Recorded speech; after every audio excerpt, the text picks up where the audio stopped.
Hello and welcome to DynoLibrary. My name is Cristoforo Lopez. I'm a computer systems engineer with more than 10 years of experience in the IT industry. I have been a developer and I have been a developer lead for many years. I have worked in the front end and I also have worked in the back end. And today I want to talk to you about generic components and DynoLibrary. Welcome. So our agenda today is going to be what is a generic component? Its pros and cons. What is DynoLibrary? Why is DynoLibrary different to CSS libraries? And also how to install it, of course. So now let's talk about what is a generic component. So for me, a generic component is a general component, a reusable component.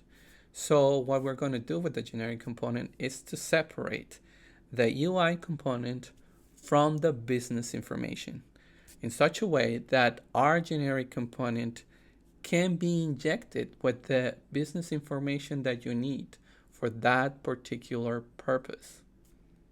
That is a generic component. Let's think of a generic component.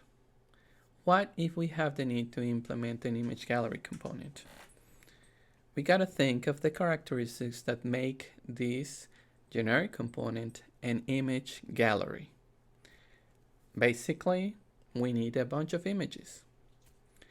We will need a left icon and a right icon so we can move through those images. We might also need some buttons so we can implement some actions on those images.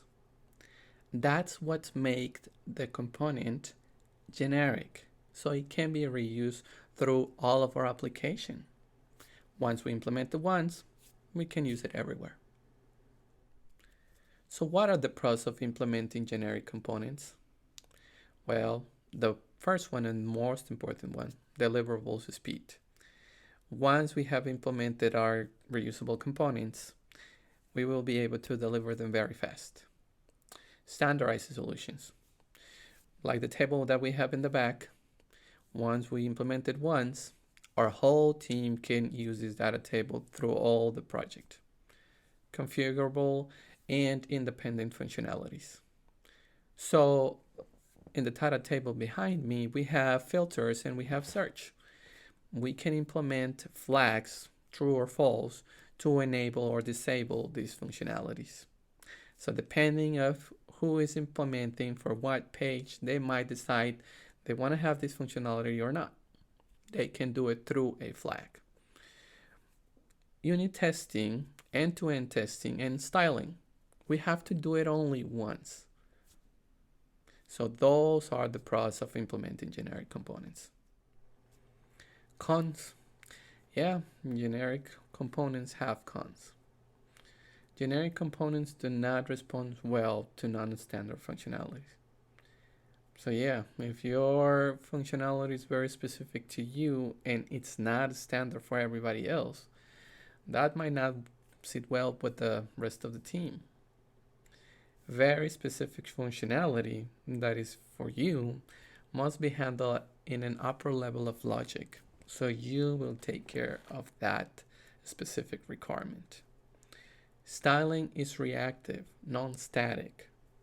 Well, it means that whenever you inject, for example, the form that we have behind us, it will accommodate those fields in the order that it has to, and it has to be responsive for other forms that other people might implement. Changes and bugs can potentially impact the whole project. Yeah, if you are changing the generic component and you create a bug, that might impact everywhere this component is being used. Developers have to wedge between delivery speed and specificity. You might want to deliver very fast and you can use these generic reusable components. But if you need something that are very specific to you, you will have to wait for that change to make it to the library, or you will have to implement it yourself. What is DynoLibrary then? Well, DynoLibrary is a library composed of two npm packages. DynoForms, and DynoTable.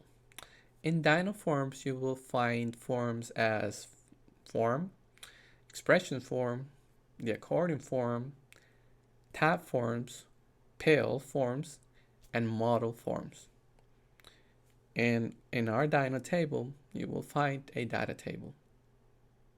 So why is DynoLibrary different to CSS libraries? DynoLibrary is not a CSS library. DynoLibrary actually uses Bootstrap as its CSS library.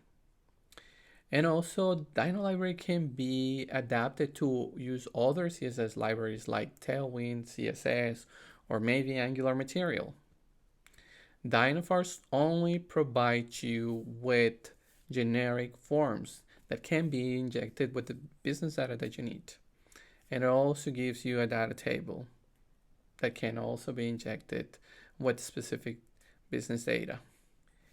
You can find DynoLibrary in the npm repository, and you can install it by just running these commands: npm install DynoForms and npm install DynoTable.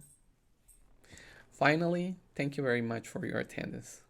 If you need more information on how to use DynoLibrary and my contact information, you can find it in the URL to my left. Thank you very much.